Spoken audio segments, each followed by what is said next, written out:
Amém? Eu convido você agora, por favor, para que abra lá em João, capítulo 13. João, capítulo 13, apenas o verso de número 4. João, Evangelho de João 13, o verso de número 4, que diz o seguinte: Levantou-se da ceia, tirou a vestimenta de cima e, tomando uma toalha, cingiu-se com ela. São Francisco de Assis, certa vez, disse o seguinte: quem não vive para servir, não serve para viver. A questão é, você sabe servir? É exatamente a respeito disso que nós queremos trabalhar nesta oportunidade. Observe que quando nós lemos as cartas dos apóstolos, a exemplo de Pedro, Tiago, Paulo, Judas, nós vemos com muita clareza que todos eles iniciam as suas cartas apresentando-se como sendo servos de Jesus Cristo, ou doulos, ou escravos de Cristo. De maneira, queridos, que no cumprimento do propósito de Deus em nossa vida, cada um de nós é chamado para servir. É um equívoco muito grande quando um indivíduo é chamado, é desafiado a fazer parte do corpo de Cristo, sob a perspectiva de que ele será servido, de que ele terá suas necessidades atendidas. Não é este o chamado da parte de Deus. Esta não é a natureza do chamado que nós encontramos aqui nas Sagradas Escrituras. Ora, você já foi chamado para ser servo? Este é o grande desafio. A questão é que todos nós, de alguma forma, damos a nossa vida por alguma coisa ou por alguém, seja por família, seja por carreira ou coisas desta natureza. Mas a questão é que todas essas questões, elas não têm um caráter permanente. É por isso que nós somos chamados a fazer parte do reino, e dentro dessa perspectiva nós precisamos compreender que o chamado da parte de Deus para a nossa vida tem como propósito que nós sejamos servos, que nós sejamos aqueles que servem dentro do corpo de Cristo, e tudo para a honra e glória do Senhor. Ora, Jesus expressou o seu amor para com as nossas vidas, servindo, e somos desafiados a olhar para Cristo como modelo por excelência e também termos uma disposição natural para servir. Ora, porque muitos, afinal de contas, têm dificuldades para servir. Pensam que se assumirem a posição de servo, estarão naturalmente também dando margem, dando espaço, para que sejam explorados de uma ou de outra forma, e não existe uma disposição mais equivocada do que esta. Pessoas que não têm a segurança da sua posição no corpo de Cristo estão sempre com temor em relação a servir. Não sabem quem de fato são dentro do corpo de Cristo. Não têm a consciência real de que servir, sobretudo ao Senhor, é bênção do alto. Ora, o verdadeiro servo abre mão da sua liberdade para servir. É isso que nós encontramos de uma forma muito clara nas Sagradas Escrituras. O apóstolo Paulo, por exemplo, ele expressará em alto e bom tom que a sua vida só faz sentido se ele se vê ligado e servindo a pessoa de Cristo. Ora, queridos, quando nós olhamos aqui para o texto que nós acabamos de ler, de João capítulo 13, nós somos ensinados de que só os escravos eles se cingiam, se vestiam com toalha.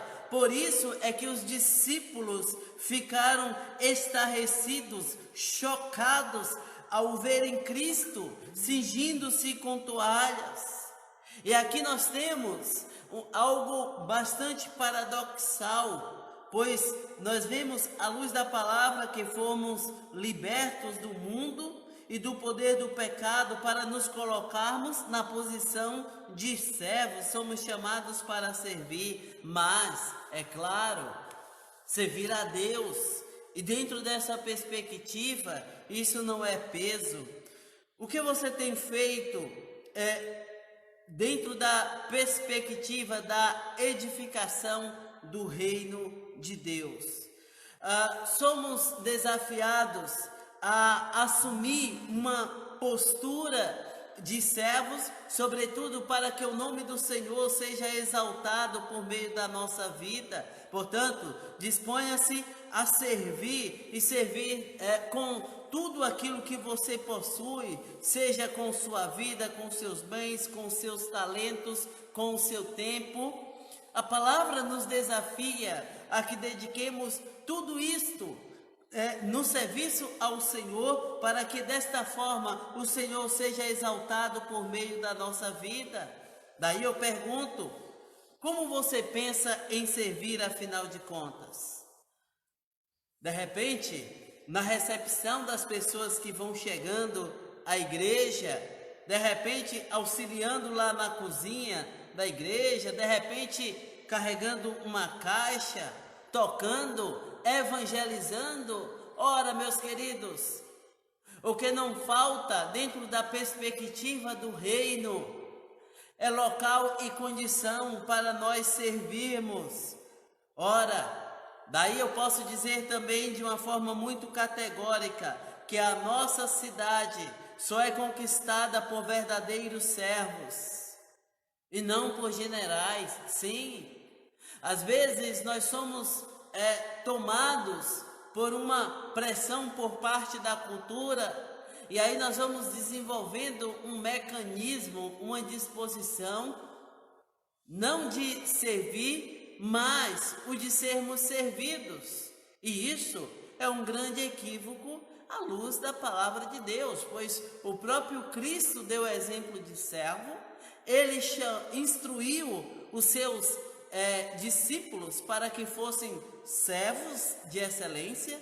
E é interessante que há um determinado momento onde Cristo diz que se nós fazemos só o que nos é mandado, nisso nos tornamos servos inúteis. Olha só como a coisa é séria. Portanto, é preciso que nós retomemos a postura, miremos a Cristo, que é o modelo por excelência, no propósito de servirmos. A igreja, de uma forma muito sutil, vem perdendo esta disposição natural dos integrantes do corpo de Cristo. E é por isso que nós precisamos sempre nos debruçar nas Escrituras, a fim de reavaliarmos a nossa condição de integrantes do reino de Deus. Ora, o verdadeiro servo toma a iniciativa. E isso é muitíssimo interessante. Os discípulos estavam a essa altura discutindo sobre quem de fato era o maior dentre eles. Assunto típico de pessoas carnais, pessoas que não estão mirando o alvo. Ao chegar à casa cedida para a celebração da Páscoa, os discípulos notaram que não havia ali o servo, o serviçal, para lavar os pés daquelas pessoas. Levando em consideração que era muito comum, as pessoas andavam de sandálias, e elas caminhavam por aquelas estradas empoeiradas. Quando elas chegavam nas casas, era comum os servos daquela casa chegarem com a bacia com água para lavar os pés das visitas. E a essa altura, todos aqueles indivíduos chegam à casa E aí, onde estão os serviçais? Lá eles não estavam. O que é que Cristo faz, afinal de contas? Ele pega a toalha, ele se prepara, ele pega lá os elementos necessários e começam a lavar os pés dos apóstolos. É dentro desse contexto que o apóstolo Pedro diz: de modo nenhum o Senhor lavará os meus pés. Daí Jesus diz: se eu não fizer isto, você não tem parte comigo. É aqui que vem aquela máxima, né? Lava não os pés, as mãos, não só os pés, mas as mãos e toda a cabeça, né? Porque Pedro não queria de forma alguma ficar de fora, mas se fazia necessário que Cristo, como modelo por excelência, ensinasse para os apóstolos a importância de servir. Nós, enquanto povo de Deus, enquanto parte integrante da igreja, nós precisamos, queridos, entender a importância de servir. Essa tendência da nossa cultura, que eu diria que é do coração humano de desde sempre, tende a nos pressionar para nós nos acostumarmos a sermos servidos. Daí se faz necessário que nós nos voltemos para as Escrituras e entendamos que fomos chamados para servir. E aí, quando nós compreendemos isso, nós vamos fazer a exemplo daquilo que Cristo ensinou, de tomar a iniciativa. Sim, é preciso tomar a iniciativa, e é muito ruim, é muito danoso para a vida do indivíduo quando ele não serve sob a alegação de que ninguém lhe pediu, sob a alegação de que ninguém mandou. Isso é muito ruim. Isso é natural daqueles que não compreendem a importância de servir. E nós precisamos olhar sim para Cristo como sendo modelo por excelência. Nós precisamos ter iniciativa, não esperar que alguém mande fazer. Alguns não são servos porque alguém simplesmente não mandou fazer. Ora, você tem tido iniciativa? Ou é daquele tipo que diz: não é problema meu, ninguém me pediu para fazer? Não. Qual tem sido a tua disposição para servir? Jesus, volto a repetir, deu exemplo da importância de servir. A igreja foi instruída, a igreja é ensinada todos os dias quanto à importância de servir. É por isso, meus queridos, meus nobres, que nós precisamos, primeiro, desenvolver o mecanismo natural do serviço. Eu lembro-me de uma narrativa feita por um pastor, quando ele disse que na sua igreja todos tinham uma compreensão real da importância de servir. E ele deu um exemplo, citando um dos membros da sua igreja, onde, aliás, ele citou dois exemplos. Um era um homem que tinha diferentes habilidades e no dia da sua folga ele simplesmente ia para a igreja a fim de reparar a parte elétrica e tantas outras coisas que a igreja necessitava. E o pastor citou também um outro exemplo de uma mãe com um bebê, e pelo menos um dia na semana ela ia para a igreja com seu bebê, e ela deixava o seu bebê lá no carrinho e ia cuidar do jardim da igreja. E estes são exemplos simples, porque o servir não se resume ao templo, à igreja, mas a igreja pode ser um instrumento nas mãos de Deus para servir onde quer que ela esteja. Ora, se nós entendemos que o papel da igreja consiste tão somente naquelas reuniões que são feitas uma ou duas vezes ao longo da semana, há um equívoco muito grande em relação a isso, pois a igreja ela se reúne para adorar a Deus e na sequência ela sai para servir. A igreja precisa ser conhecida na sociedade como a igreja que serve, de repente por meio de entidades sociais e daí por diante, onde algumas igrejas têm estrutura para montar os seus próprios serviços, ou se não, os integrantes da igreja, por meio das suas habilidades, oferecem para as entidades estabelecidas os seus serviços, mas de modo algum nós podemos nos acostumarmos com a ideia de simplesmente sermos servidos, e tudo isso porque o próprio Cristo nos deu exemplo da importância de assumirmos uma postura de servo, e é assumindo uma postura de servos que nós estaremos abençoando a vida daqueles que nos cercam,